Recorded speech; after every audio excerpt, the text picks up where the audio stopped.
আসসালামু আলাইকুম রহমতুল্লাহ। আমি হাসান, স্বাগত আজকের ক্লাসে। তো বন্ধুরা দেখো, ট্যাগ কোশ্চেনে আমি আরেকটা ক্লাস নিয়ে তোমাদের সামনে উপস্থিত হয়েছি।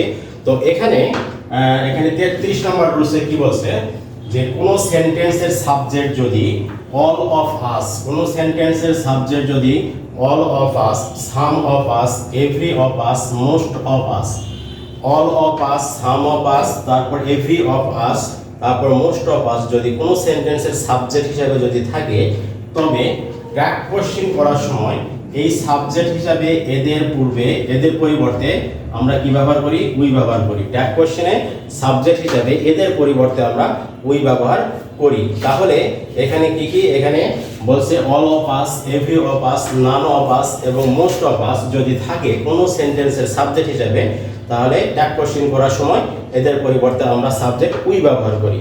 একটা উদাহরণ দেখি এখানে, অল অফ আস, এখানে কি আছে? All of us subject, attendant the meeting, attendant the meeting. তাহলে all of us attendant the meeting, এই সেন্টেন্সের সাবজেক্টটা কি?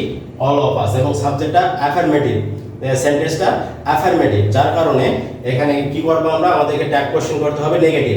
এখানে কোনো সাহায্যকারী ভার্ব নেই, তাহলে এখানে ভার্ব কি আছে? মূল ভার্ব আছে কি? পাস্ট টেন্সে। এবং পাস্ট ইনডিফিনিট টেন্সে ট্যাগ কোশ্চেন করার সময় আমরা কোন সাহায্যকারী ভার্ব ব্যবহার করি? ডিড ব্যবহার করি। এবং নেগেটিভ করতে গেলে সেখানে আমরা ডিডন্ট ব্যবহার করি। তাহলে এই বাক্যটাকে যখন আমরা ট্যাগ কোশ্চেন যখন করব, তখন আমরা কি ব্যবহার করব? ডিডন্ট। এবং অল অফ আস এর পরিবর্তে আমরা সাবজেক্ট ব্যবহার করব কি? উই, এবং শেষে প্রশ্নবোধক চিহ্ন ব্যবহার করব।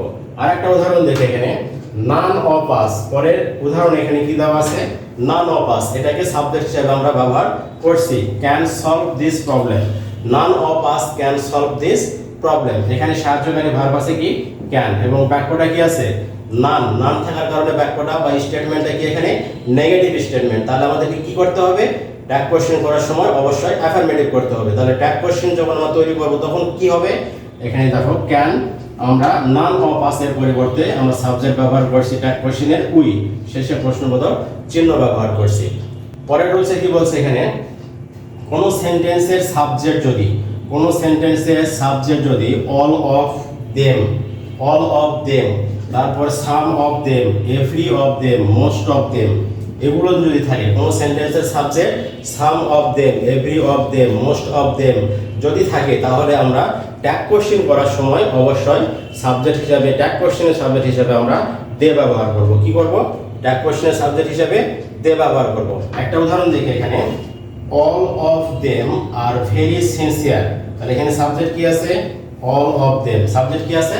অল অফ দেম আছে। তারপর এখানে আর ভেরি সিনসিয়ার, তাহলে এখানে বাক্যটা আছে কি? অ্যাফার্মেটিভ। বাক্যটা কি আছে? অ্যাফার্মেটিভ বাক্য আছে। তাহলে ট্যাগ কোশ্চেন করার সময় নেগেটিভ ট্যাগ করতে হবে। তাহলে ট্যাগ কোশ্চেনে কি এখানে সাহায্যকারী ভার্ব যেহেতু আর আছে, তাহলে ট্যাগ কোশ্চেন করার সময় আমরা আরটাকে ব্যবহার করব। এবং বাক্যটা অ্যাফার্মেটিভ থাকার কারণে আমরা কি করব? আর নোট করব। এবং ট্যাগ কোশ্চেনের সাবজেক্ট হিসেবে ব্যবহার করব কি?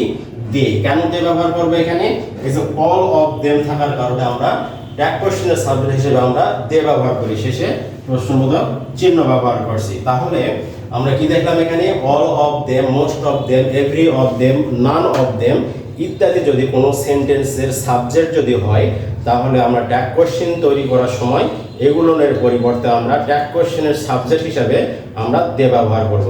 তো বন্ধুরা, আজকের ক্লাস এই পর্যন্তই থাকবে, এবং তোমরা আমার এই ক্লাসটাকে অবশ্যই লাইক, শেয়ার, কমেন্ট করবে, এবং আগামী ক্লাসটা পাওয়ার জন্য তোমরা আমার পেজটাকে ফলো দিয়ে রাখবে। তোমরা ভালো থাকবে। আল্লাহ হাফেজ।